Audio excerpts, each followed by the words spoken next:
I'm gonna do decimate first. So go decimation master and then pre-process current and decimate current. But before I do, I usually duplicate first.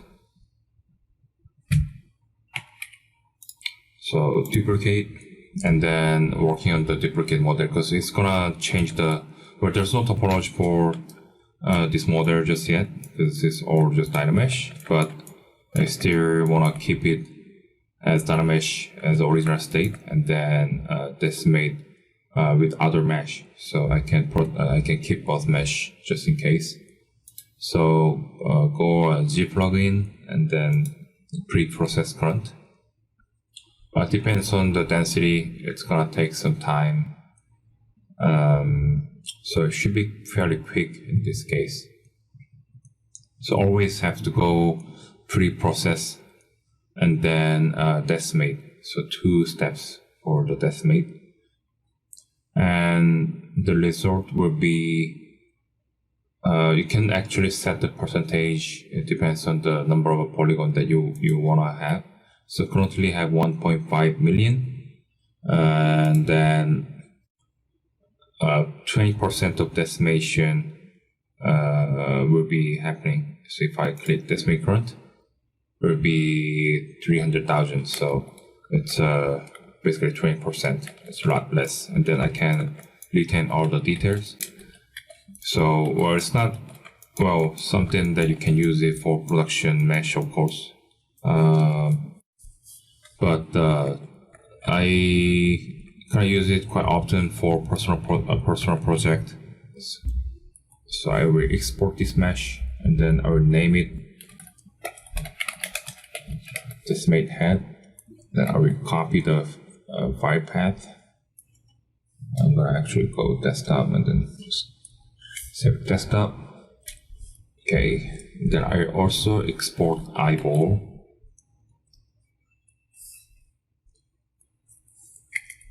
Again, this is just placeholder, but still I tend to have it when I'm doing it, as well as the hair. Again, this is very messy hair, but just for the placeholder. So hair temp. Okay. So here's my Maya fresh scene. I'm gonna import. So before I do, I already set my project. So currently set to the drawable arc project. You can go project window and then create new and then create your own project. So that way you can easily organize your project. So all the scene file goes scene, and then the render file will goes image, and and so on. So I'm gonna go import desktop, then decimate head. It's gonna be very small. That's how GBrush does that. So start with the G sphere, which is a very small sphere. I think it's pretty much the same size as the Maya default sphere. Yeah, I think probably about the same size. But it's fine. The eye temp, so hair temp. So this is what I have. And then one thing that you have to be aware that it's not a good idea to change the position of the model that you're importing. So usually small scale gives me sometimes hard time to working with it, like some camera clipping plane issue, or I mean Maya is designed to work with a certain amount of scale. It can totally work with a smaller model, but I tend to have it larger scale, like 10 or 20%. And then of course I will have to scale it down when I'm done, and then the time that I export back to my GBrush. But meantime, I'm working on my early mesh or any other sort of a Maya task. Then I will usually go upscale and then working with the model. So I don't really, I mean, usually just make a simple group and then scale it up in the group so that I don't really touch anything that imported. So yeah. Then I will make it live. That way, whatever created, even if it's just cube, it can always snap on the surface when the surfaces become live. You can just simply click this again, and then this thing is live is become disabled. It means that you can actually select it, and then nothing will be snapped on anything. So basically back to what it was before. So always you can make it live, and then it's instantly become like sticky surface, and then you can't select anything. Whatever become alive. So that's something that you need to know. I'm gonna make eyeball as a reference so that I want accidentally selected. Then I think hair volume seems a bit small. It's just placeholder again, but I think it can be slightly bigger.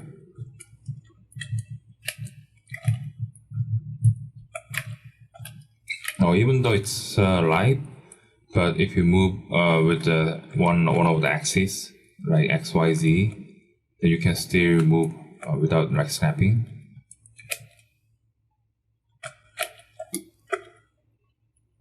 It's gonna be snap when you're moving with the center of the pivot. So something that's a simple tip there. Anyways.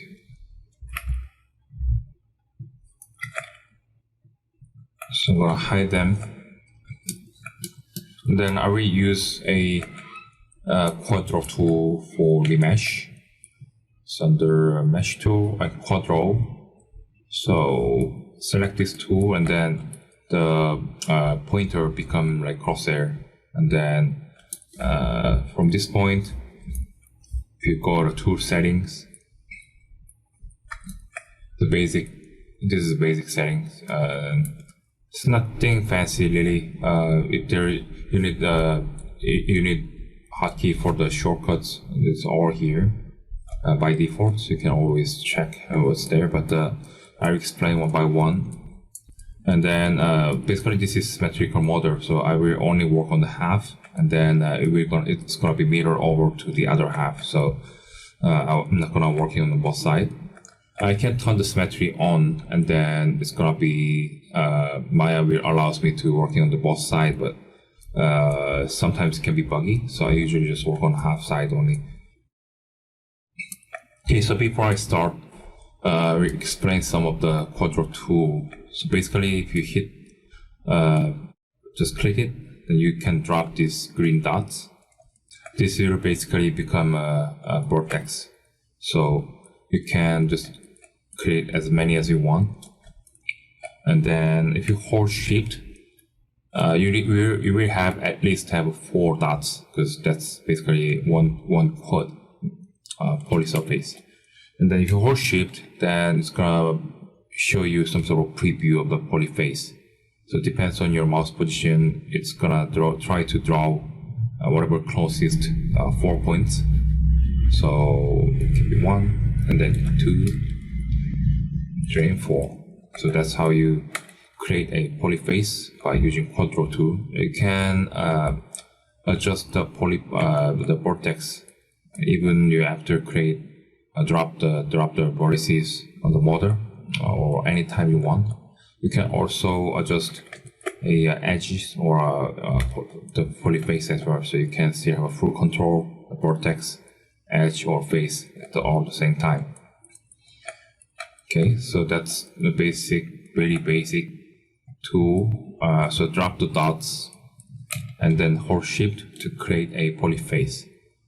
And then if you hold shift, it also kind of draws the poly face between the edges like this. Okay, so it's quite simple. And then if you hold tab, and it shows that it's gonna display as extrude. So you can actually draw and then extrude out the poly surface. If you just hold the tab,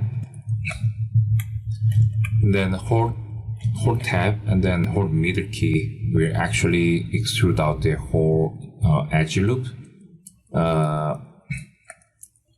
It extrude out for a continuous edge loop, so it's continue from here to here. So that's why it's gonna extrude out these 3 faces. If I hold tab and then click middle mouse button here, it's gonna extrude out these 4 faces like this. Same here, like this. Then if you move it closer, certain threshold, then it's gonna actually merge. If you see the bottom, so this area gonna merge to whatever was there. So it's quite simple. And then another great tool is Relax. So if you hold Shift, and it says it's turned to the Relax cursor. If I just drag on the creative face, then it's basically try to average out the this face. It works with the soft select. So if I do this, let me mess up again. If I do this, it's gonna works even better. I'm not recommend to using a larger soft select radius, but maybe smaller one works better. If you do this on the corner, as you can see, it's gonna break it, so it's try to make it louder. But one of the tip is if you relax on outer edges, it only relax outside. It doesn't affect inside. Vice versa, if you try to relax inside, it won't affect outside. So it's pretty good. Soft select also work with the move, transform the components as well. So this relax brush is something that I'm using quite often.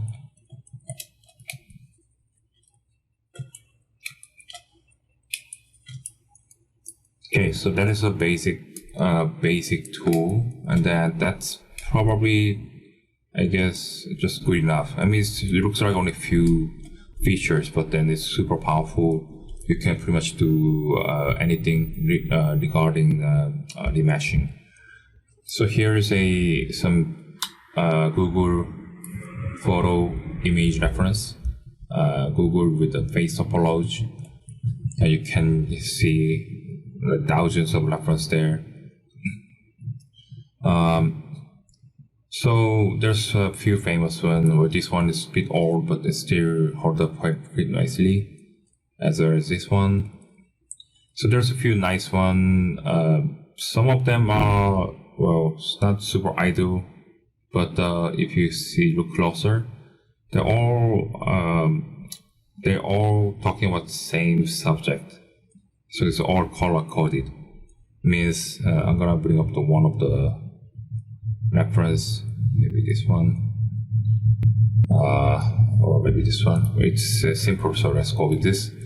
So color coded with the red and then green. Eye and mouse is probably the 2 most important area. So there's a circular loop is created here as well as here, because this area will be animated. Well, I mean, it's not for this project purpose, but in general production. So this area will need to get a proper loop so that it can be like widen out, it can be narrower, it can kind of open and close. Same goes for eye. So in this shape, like circular shape, allow you to deform whatever it need to be. So these 2 areas will have to be like circular. So this is pretty standard topology for the face. So I can start from the eye. And one of the tips that I can give it to you guys, that start with the low number of poly as possible.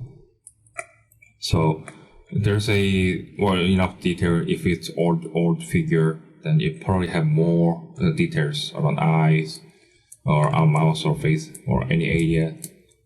But try stay low poly count as possible. That way it's easier to control, just like the sculpting, right? No need to go high because we can always increase the topology, number of topology, just one click, and then you will have like double or triple number of polygon like immediately. So just try keep it low as possible. That's the very important point.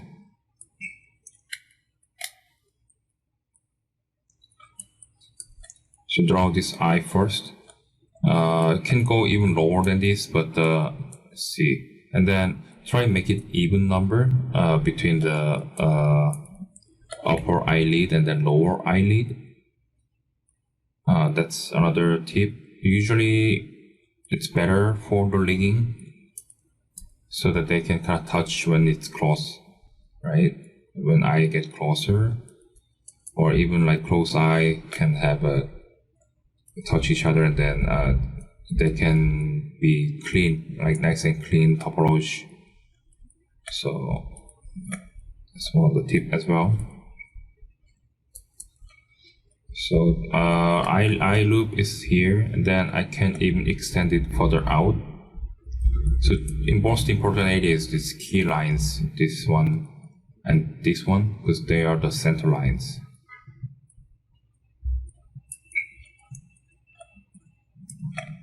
And then I usually make it a circular loop on eye lens basis. So I did eye. I can add one of the other tip is hold control, and you can see that there's some sort of insert edge loop tool activated. So you can just drop it, and then you can add edge loop instantly.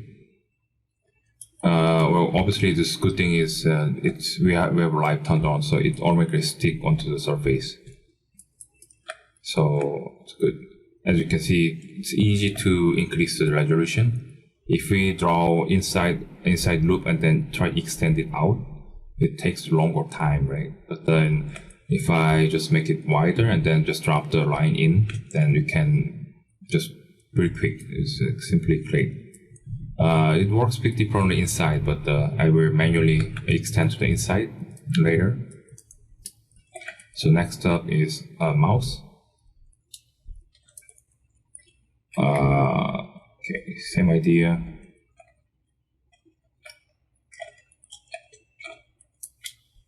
And then hold Control and Shift is actually delete face, or you can even delete boards or edges or anything you want, polyface, or even edge loop can be deleted at once.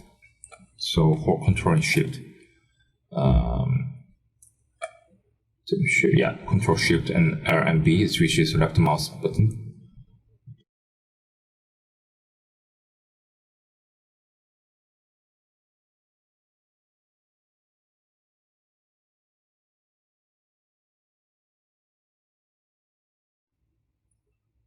Yep, so even number up and bottom. And then, well, this one is probably not perfectly centered, but it's okay because we can always center it out when everything's done. So just try to put it in somewhere in the center, just in ballpark.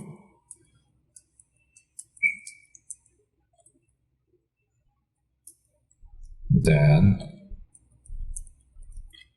here, click center for the face.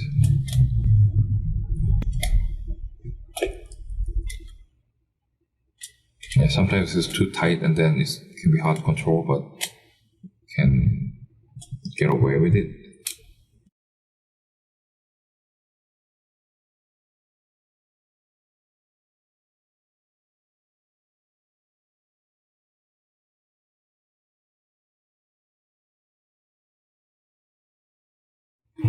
I don't really use it very often, but if you hold tab and then not on the extrude, but if you are somewhere else other than your pre-made polyface, then this kind of a rectangle or square will kind of follow your cursor.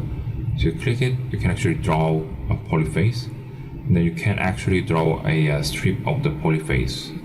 So just hold it and drag, and then you can actually continue draw series of the polyface. So it can be handy sometimes.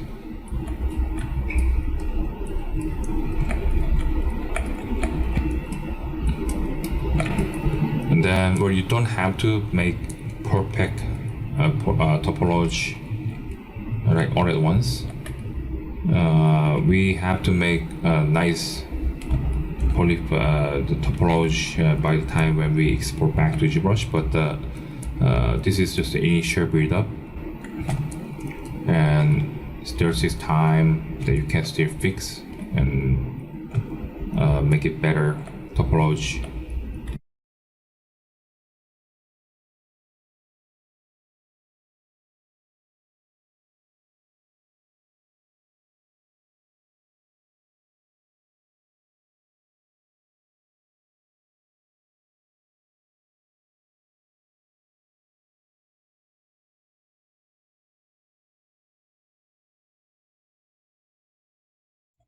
Then one of the important thing is it's better to cover enough space between upper area and then the lower area. So means that lower area is like this thin and the upper is like this this wide. It's not very good. So I'll try make it more even. Again, you can still adjust your distance between the polyface, but it will be always better if you can just do this at once.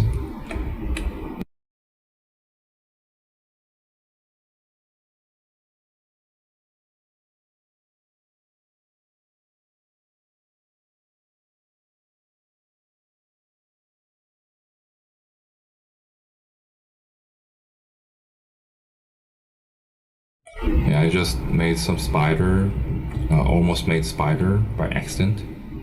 So it's gonna go like over and over, but that's not very good topology. It has to be one loop at a time. So make sure you're not creating a spider. Then I will move this inward a little bit so I can have some space to create another loop.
As you can see, I am start working based on the island.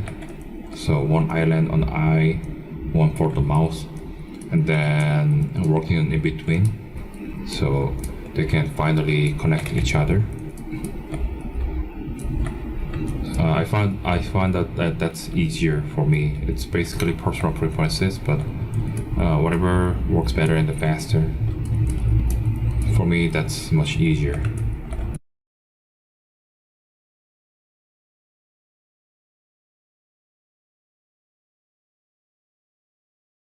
So So I just add one loop here.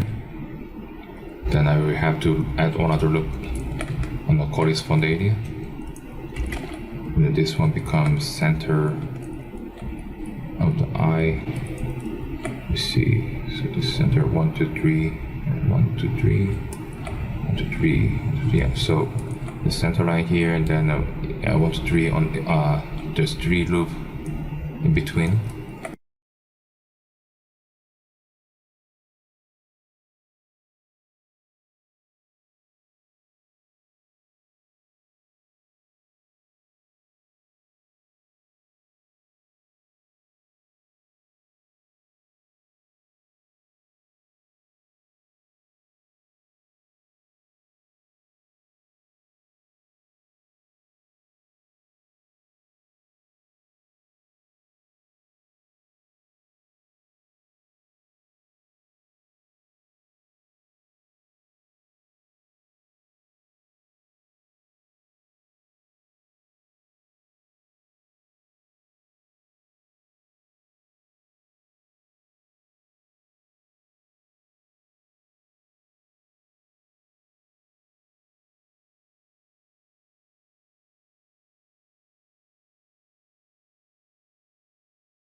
Or you just slide edit tool to move the edges to the side a little bit, because using Quadro might take too long. So I can shift the entire edge toward the side a little bit.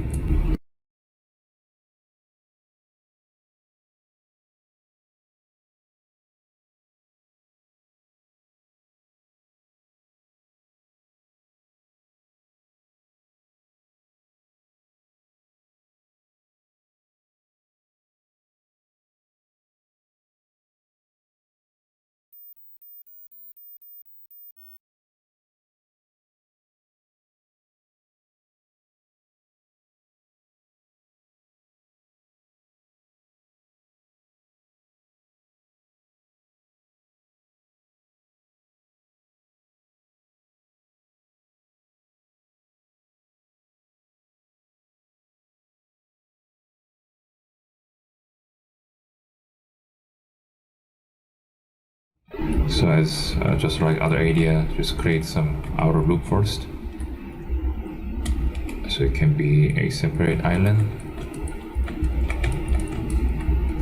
And then I can, I mean, these number of edges are just random. I don't know if I probably end up adding more, but it should be good for now. And then just extend area. Backside especially, probably nobody cares, so I will just focus on the this link area.